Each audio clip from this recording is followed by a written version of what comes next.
What does it really mean to live a good life? I'll be honest with you, I haven't found out.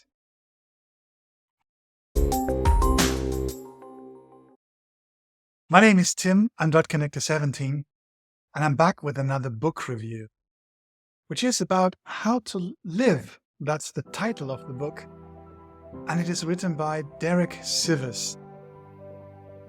So that book, you can read it as a bunch of suggestions, a lot of approaches to life. And it's, well, you can see it as kind of a canvas. Let's say you have 20 canvases, blank canvases, and you give those out to 20 different people. Then after a while, you're going to have 20 completely different canvases. Then the idea is that you have a look at this one today, you have a look at that one tomorrow. Maybe you just take a break. There are plenty of approaches. They're all explained, all taken to an extreme. The book starts right with the first idea of how to live is to be independent. Then you're going to read stuff like, all misery comes from dependency. Own as little as possible. Depend on even less. So taken to an extreme, anything that makes you dependent in some way on someone else or some external stuff that you cannot control, you need to avoid. That is one of the ideas which I hadn't come across before, to be honest. Then you were gonna find contrasting in the book. So it's about one idea, and then the next chapter is about the opposite. You have value only what has endured versus chasing the future. Chasing the future is about read only new stuff, listen only to new music, use only the latest tools. Consider moving the country away from a place which is living in the past, like Europe, for example. Hang on, I'm European. Okay.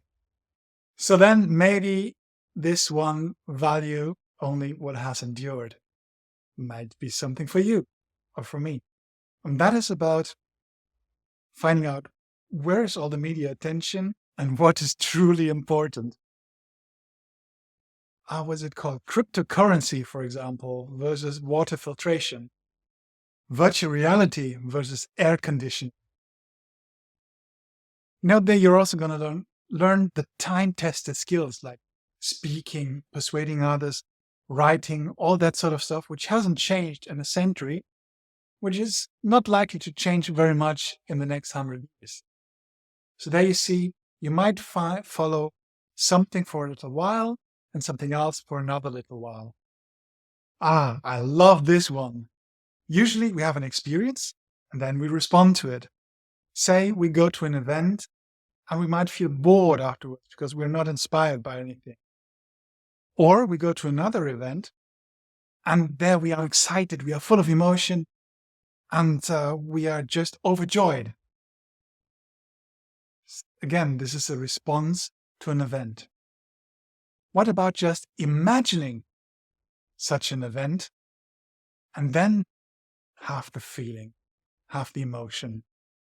Skip the experience, go straight for the emotion. Live in a way that makes memories, that makes good memories, stuff that is truly worth memorizing. So create those kinds of experiences.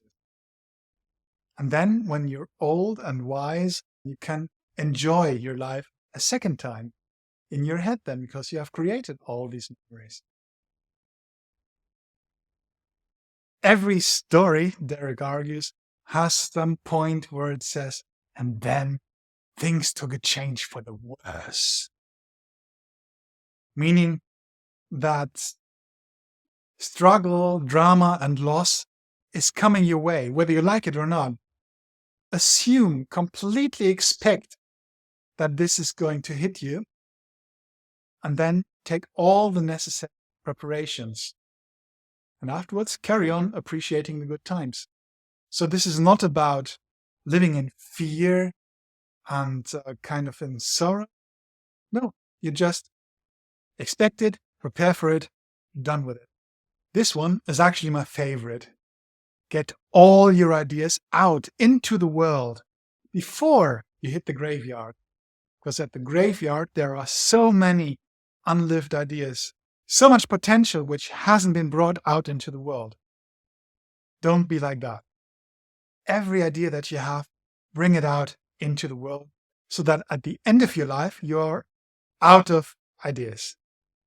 How to Live provides you with 27 conflicting answers and one weak conclusion. And the conclusion is, well, I shared it with you. You can do it all. You can pursue one idea for a little while, maybe a few years even. And then another, maybe it's the opposite, for another couple of months or years. Each of the ideas presented there is an instrument, and you are the conductor. You can decide to play this instrument now and that instrument tomorrow, or simply take a break. Don't play any instrument at all. Now, is it worth your time? Is it worth the money? You might have found that I actually love this book. And I found read slowly, which is one of the first sentences, just perfect advice. Because it's just the content-richest book that I have ever read in my life. Every sentence has an idea and might require an identity change. And there's another one by the same author, Useful Not True, also by Derek Sivers. You can see that they're pretty thin. You can read them in an hour and a half, each of them. And they are the perfect companions. So this one, How to Live, is about playing around with different approaches to life. Useful Not True, the other one, is about finding new perspectives which are useful and necessarily true. It's about discovery, and How to Live is about playing around with certain discoveries.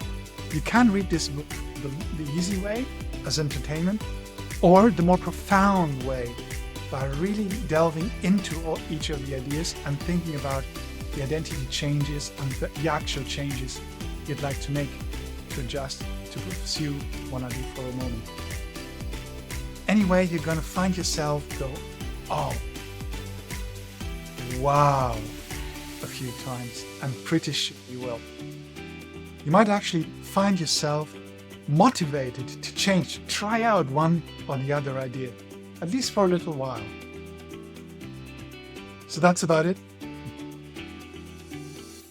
Thank you very much for watching, and see you very soon in another book review. Take care, have a great day.